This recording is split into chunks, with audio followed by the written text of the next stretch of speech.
at this beautiful spot out on this point with this beautiful chapel. What is the name of this place and why is it significant? So now we are on Cape Planka, also called Cape Ploče. This is one more very specific place in Rogoznica.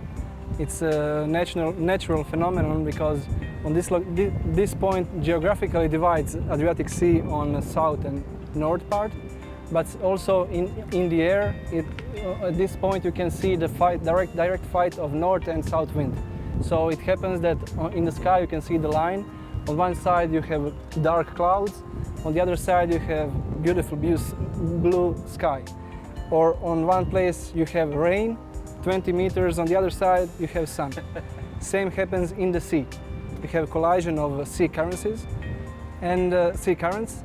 So it happens when you stay on one side of Cape Planka, sea takes you to the other side. Count on the other location, in 50 meters of distance, it takes you to the opposite side. There's a little island out there. That's actually Cape Planka. That's the Cape? Yes. Okay. And for this reason, this is the place where many shipwrecks are happening. And during the history, this location was also called as Croatian Cape Horn. Cape Horn of Croatia, sure. Very famous for shipwrecks. Yeah, Is there any difference in sea temperature? Maybe. I don't know scientifically, but it's possible. And now connecting to these shipwrecks, we have the legend connected with this church.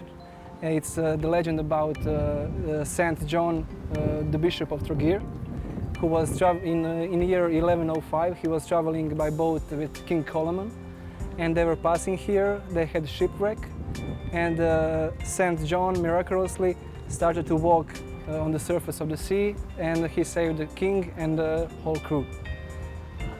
And after a short time, as a gratitude and in his memory, this church was built. So how old is this one?